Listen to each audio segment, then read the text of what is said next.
আজকে এক জাউরারে নিয়ে আলাপ সেরে নেই, জাউরা এবং জাউরা প্রতিষ্ঠান। দেখেন সার্কাস, আপনার লাইফের প্রথম প্রেম? প্রথম প্রেম যখন আমি ক্লাস 8-এ পড়ি তখন। সেই প্রেম যেটা ওয়ান সাইডেড, কখনো বলা হয়নি, আজকে তাকে আমাদের মাধ্যমে বলতে পারবেন?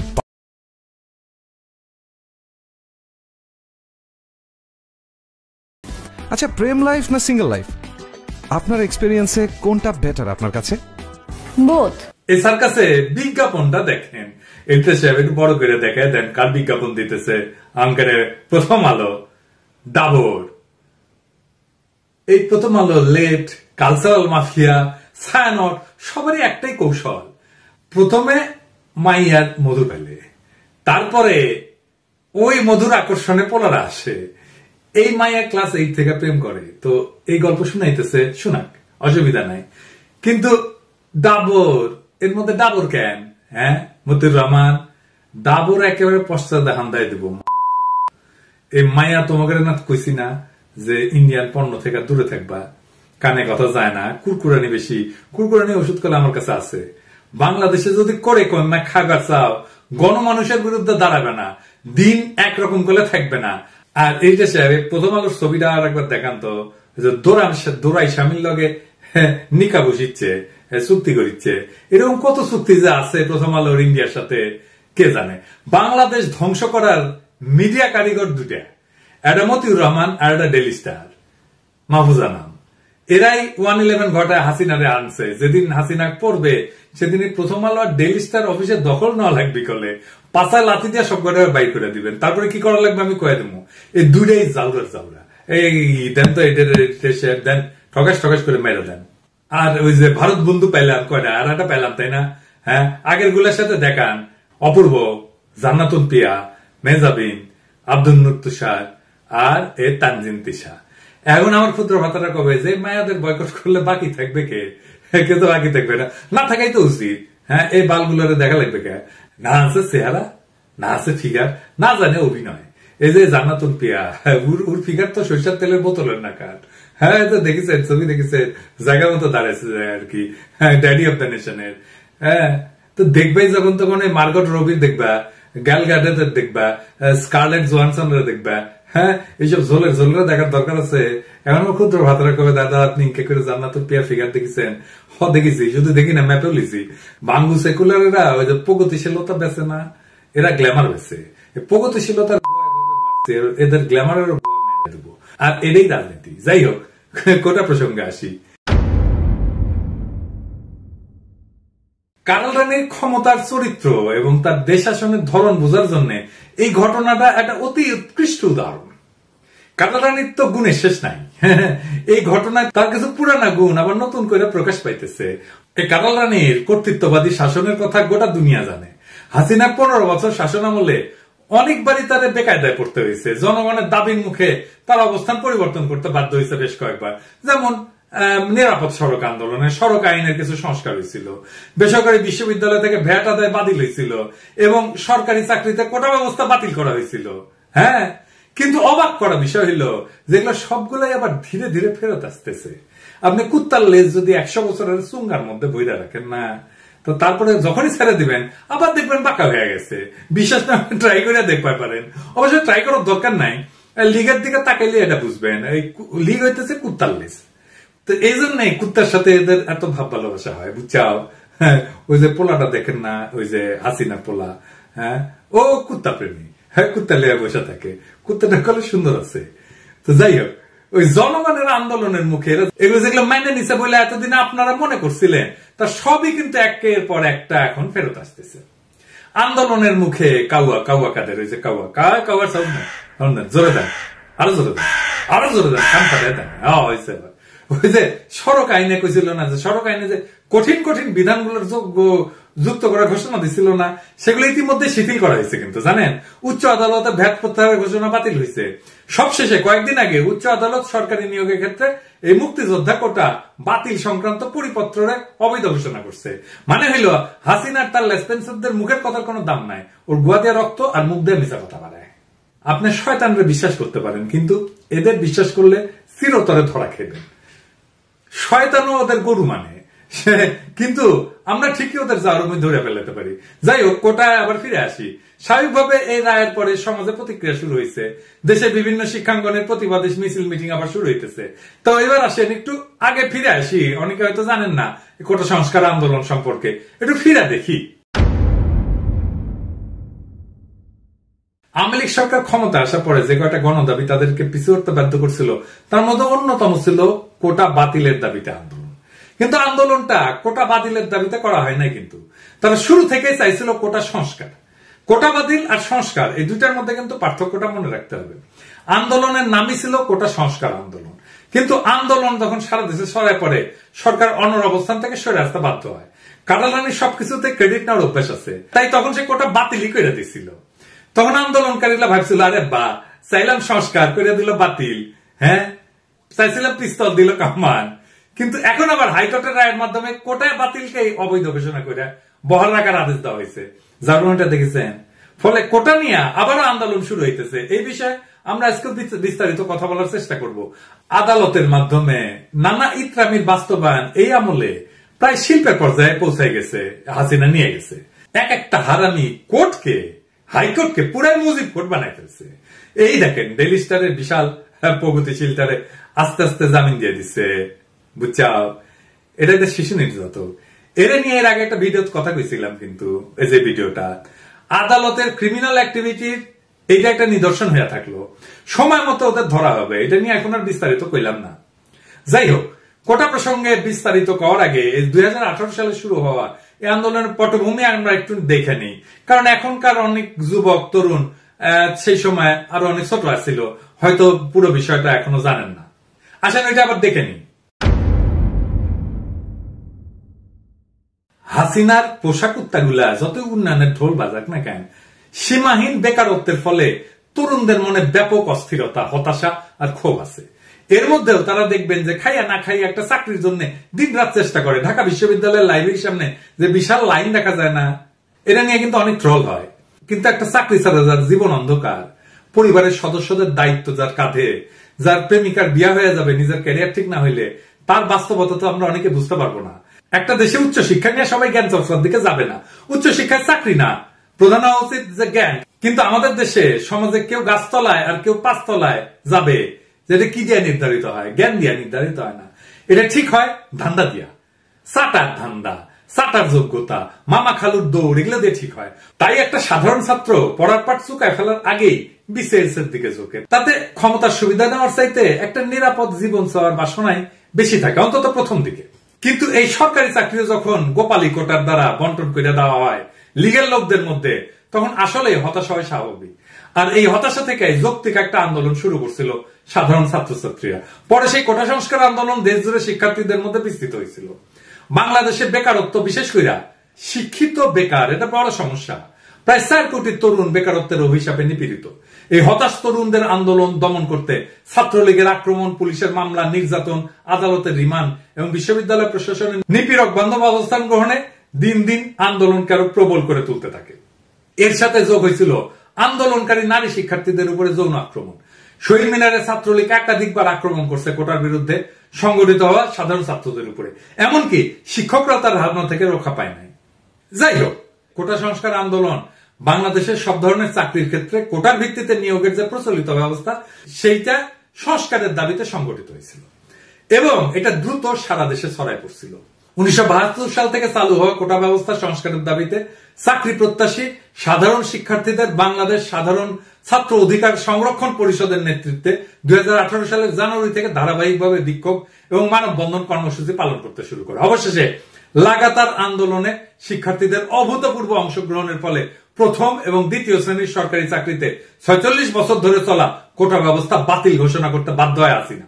চাকরিতে কোটা প্রবর্তনের পটভূমি যদি দেখি, তাহলে দেখা যাচ্ছে বাংলাদেশ স্বাধীন হওয়ার পর সর্বপ্রথম 1972 সালে সরকারি চাকরির ক্ষেত্রে কোটা ব্যবস্থা প্রবর্তন করা হয়। সেই সময় মেধা তালিকার 20% বরাদ্দ রেখা 40% জেলা ভিত্তিক, 30% বাংলাদেশের স্বাধীনতা সংগ্রামে অংশগ্রহণকারী মুক্তিযোদ্ধা পরিবারের সদস্যদের জন্য এবং 10% যুদ্ধে ক্ষতিগ্রস্ত নারীদের জন্য বরাদ্দ দেওয়া হয়। ফলে এই মেধার অবমূল্যায়ন শুরু থেকেই ছিল, এটা দেখতে পাওয়া যাচ্ছে। কিন্তু কোটার মাধ্যমে কিভাবে বৈষম্য বাড়ানো হয়েছে, আসেন সেটা একটু দেখি। যে তথ্য পাওয়া যাচ্ছে তাতে দেখা যাচ্ছে যে নিবন্ধিত মুক্তিযোদ্ধার সংখ্যা 2 থেকে 2.5 লাখ, অর্থাৎ 1000 মানুষের মধ্যে মুক্তিযোদ্ধার সংখ্যা 1.2 জন বা 1.5 জন, যা সমগ্র জনসংখ্যার 0.12 থেকে 0.15%। 0.12% মুক্তিযোদ্ধার জন্য কোটার পরিমাণ 30%, যা হাজারে রূপান্তর করলে দেখা যায় 1000 জনতার মাঝ থেকে 1 থেকে 1.5 বা 1.5 জন মুক্তিযোদ্ধার পরিবারের জন্য কোটার পরিমাণ 300। কিন্তু উল্টা দিকে মুক্তিযোদ্ধা নিয়ে আওয়ামী লীগের প্রচার করা প্রত্যেকটা জিনিস ভুয়া। মুক্তিযোদ্ধার শহীদের সংখ্যা ভুয়া, মুক্তিযোদ্ধার সংখ্যা ভুয়া। এই সংখ্যা তো ভূতের গল্পের রাক্ষসের মতো দিন দিন বাড়ে। এই বিষয়ে আমার বইতে আমার কিন্তু বিস্তারিত লিখছি। যাই হোক, বর্তমানে বাংলাদেশের বিভিন্ন সরকারি চাকরির ক্ষেত্রে 55% বেশি কোটা আছে, যার মধ্যে মুক্তিযোদ্ধা কোটা 30%, জেলা ভিত্তিক কোটা 10%, নারীদের জন্য 10% এবং ক্ষুদ্র নিগোষ্ঠীর জন্য 5%।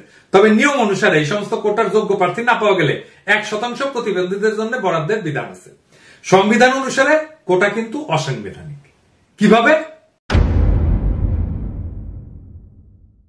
কারণ সংবিধানের 19-1, 29-1, 29-2 অনুচ্ছেদ সমূহে চাকরির ক্ষেত্রে সকল নাগরিকের সমান সুযোগের কথা বলা হয়েছে।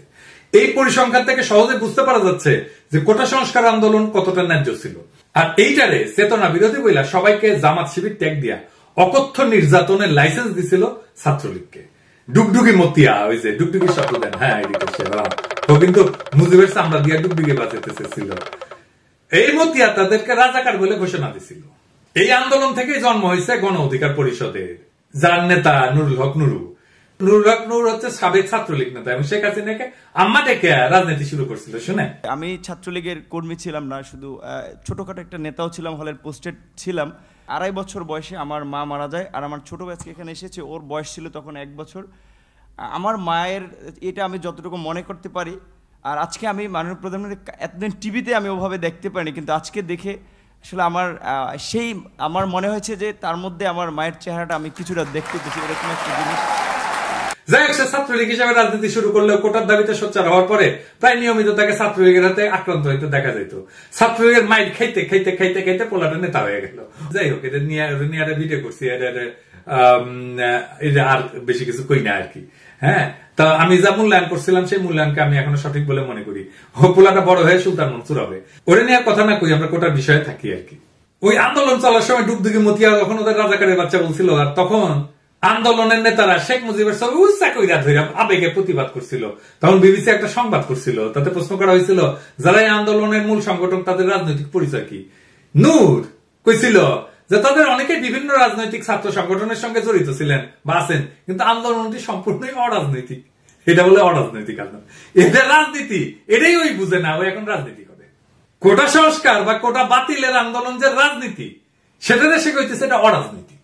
চিন্তা করে কয় যে আমি আগে ছাত্রলীগের রাজনীতির সঙ্গে যুক্ত ছিলাম, এখন কোন দলের সঙ্গে নাই। অন্য অনেকে হয়তো অন্য কোনো দলের সঙ্গে থাকতে পারেন, কিন্তু আমাদের আন্দোলন একেবারে অরাজনৈতিক।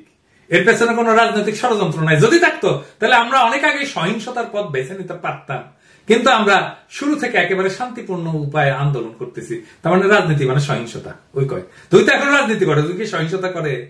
তো পরে যখন প্রশ্ন করা হয় তাদের আন্দোলন যদি এতটাই অরাজনৈতিক হবে, তাহলে মিছিলে কেন তারা শেখ মুজিবুর রহমানের ছবি বহন করে? মানে শেখ মুজিব অরাজনৈতিক চাও? তখন এই নূর কইছিল যে বঙ্গবন্ধু হচ্ছেন বাংলাদেশের স্থপতি। এটা যদি কেউ সামনাসামনি স্বীকার নাও করে, মনে প্রাণে কিন্তু বিশ্বাস করে। তার নেতৃত্বে বাংলাদেশ স্বাধীন হয়েছে। তিনি বৈষম্য মুক্ত সমাজের স্বপ্ন দেখছেন। আমরাও বৈষম্য দূর করার আন্দোলন করছি, সেই জন্যই আমরা তার ছবি নিয়ে মিছিল করিচ্ছি। বুঝেন অবস্থা? বৈষম্য মুক্ত মহান নেতার আমলে মানুষ না খেয়া মরছে। 74-এর দুর্ভিক্ষ কি এমনি হয়েছে? আমরা বানাই কই। বাসন্তীর জাল পড়া ছবি কি মিশা? এই বুঝ নিয়ে যে রাজনীতি করে, তাহলে আপনি তারে কি করবেন? ফলে এই আন্দোলন যে সফল হবে না, এটাই স্বাভাবিক। কেন এটা সফল হইতো এটা পরে আবার একটু করার চেষ্টা করুন। ওই সময় নূরের সাথে যোগাযোগের চেষ্টা করছিলাম, কথা বলার চেষ্টা করছিলাম, পাত্তাই দেয় না, কথাই কয় না, এতই রুয়াবর। বিবিসি তখন লিখছিল, আমরা দেখেছি একটি অরাজনৈতিক ইস্যুর আন্দোলনে ছাত্ররা রাজনৈতিক নেতার ছবি নিয়ে মিছিল করছেন। বাংলাদেশের ছাত্র আন্দোলনের ইতিহাসে এমন নজির সম্ভবত এটাই প্রথম ছিল। শাহবাগে ছাত্রদের বড় বড় মিছিলগুলোতে সরকারি চাকরিতে কোটা ব্যবস্থার সংস্কার দাবি করা হয়েছিল। তাতে অনেকের হাতেই ছিল বাংলাদেশের স্বাধীনতা আন্দোলনের নেতা এবং প্রতিষ্ঠাতা রাষ্ট্রপতি শেখ মুজিবুর রহমানের ছবি। শুধু তাই না, আন্দোলনকারীদের মুখে শোনা যাচ্ছিল জয় বাংলা জয় বঙ্গবন্ধু স্লোগান, যেটি আসলে সচরাচর বাংলাদেশের ক্ষমতাসীন আওয়ামী লীগ এবং তাদের অনুসারী সংগঠনগুলোর সমাবেশে শোনা যায়। যাই হোক, কোটা তো আবার ফিরে আসলো, কিভাবে সেটা দেখি।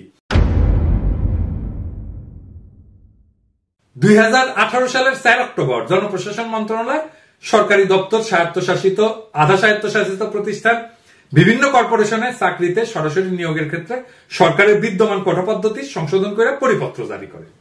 ওই পরিপত্রের বৈধতা চ্যালেঞ্জ করে 2021 সালে রিট করে চাকরি প্রত্যাশী এবং মুক্তিযোদ্ধার সন্তান ওহিদুল ইসলাম সহ 7 জন। আপনাদের হয়তো মনে আছে, কোটা সংস্কার আন্দোলন চলার সময় এই আন্দোলনের বিরুদ্ধে একটা অংশ সক্রিয় হয়ে ওঠে। বেগম মালিক, প্রজম মল্লিক, মুক্তিযুদ্ধের সন্তানদের বিভিন্ন সংগঠন নানা নাম ধরে কর্মসূচি দিতে থাকে। যাই হোক, আইনজীবী রাজেমা মিডিয়াকে বলে যে 2018 সালে পরিপত্র আইনগত কর্তৃত্ব বহির্ভূত এবং বাতিল ঘোষণার ফলে 9ম থেকে 13তম গ্রেডে 30% মুক্তিযোদ্ধা কোটা পুনর্বহাল হল। এ বিষয়ে আমাদের আসিফ নজরুল ভাই এই কলাম লিখছেন।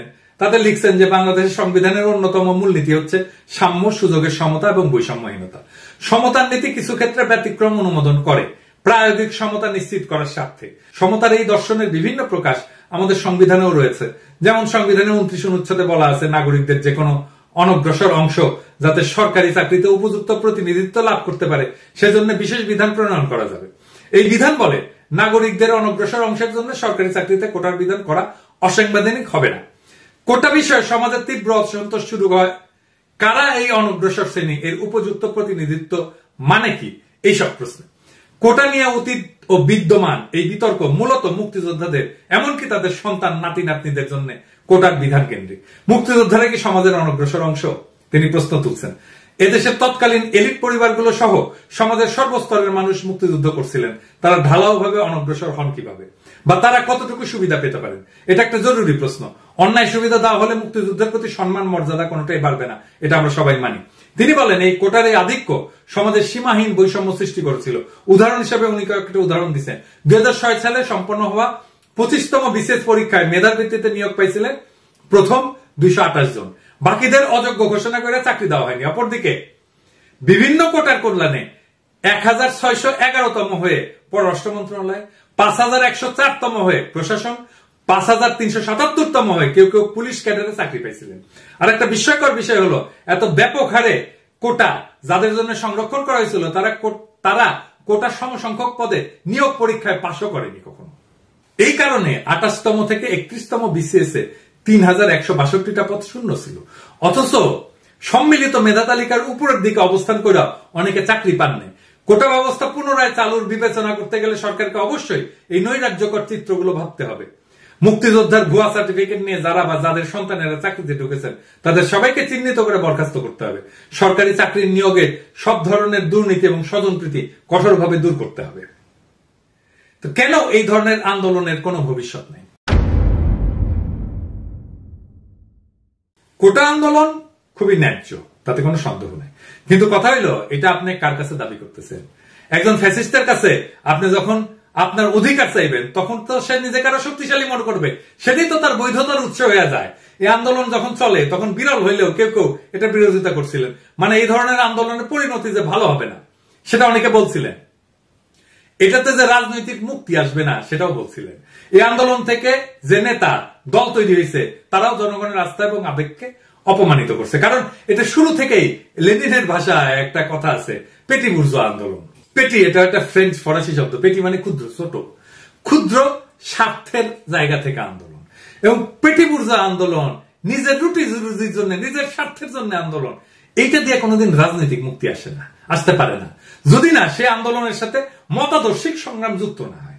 এইটার মতাদর্শ ছিল আব্বাতন্ত্র।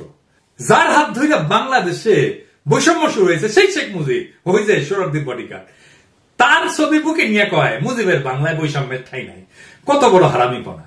আমাদের রাজনৈতিক মুক্তির সংগ্রামকে আগায় নিতে হবে। রাজনৈতিক ভাবে মুক্তি পাওয়া গেলে এই ধরনের আব্বাতন্ত্র, পিতৃতন্ত্র, মুজিবতন্ত্র এমনিতেই জয় বাংলা হয়ে যাবে।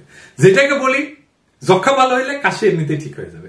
কিছু ইস্যু ভিত্তিক আন্দোলন করে হুজুর তুইলা সুলতান মনসুর টাইপের নেতা সামনে আসলে আমাদের মুক্তি আসবে না। তাই আমাদের দাবি ভারত এবং তাদের সহযোগীদের হাত থেকে বাংলাদেশকে রক্ষা করে একটা গণতান্ত্রিক রাষ্ট্র তৈরি করা, যাতে আর মুক্তিযুদ্ধের ব্যবসা করার সুযোগ না থাকে। চেতনার নামে দেশের সর্বনাশ করতে কেউ যেন না পারে, সেই শক্তিশালী প্রতিষ্ঠান তৈরি করা হবে। অসহায় বেকার প্রজন্ম থেকে আগামীর প্রজন্ম যেন আত্মশক্তি নিয়ে বলিয়ান হয়ে বড় হইতে পারে, তেমন একটা দেশ গঠনের ঐতিহাসিক সংগ্রামে আপনারা লিপ্ত আছেন। কিন্তু ইতিমধ্যেই এই লড়াইকে জয়যুক্ত করেন, এই মাঠের লড়াইয়ে নামেন। আমাদের ভাইরা খায় না খায় ভারতীয় পণ্য বয়কটের আন্দোলন করতেছে, হাটে মাঠে ঘাটে বাজারে ওদের সাথে যোগ দেন। ইন্ডিয়া তাড়াইলে হাসিনাও তাড়ানো যাবে। হাসিনা বিদায় করতে পারলে কোটা মোটা আমরা ডাস্টবিনে চুলে ফেলবো, আর কোটায় যারা চাকরি পাইছে তাদের পাশায় লাথি দিয়ে বের করে দেবো। সকলের জন্য সাম্যের রাষ্ট্র আমরা গড়ে তুলবো। সেই দিনকে আসেন আমরা বাস্তব করে তুলি। তাছাড়া যতই আন্দোলন করেন কোনো লাভ হবে না, সাময়িক ভাবে পিছু হটবে, তারপর কুত্তা হাসিনার লেজ আবার বাঁকা হয়ে যাবে। তাই আসেন ওই কুত্তাটারে সটাই।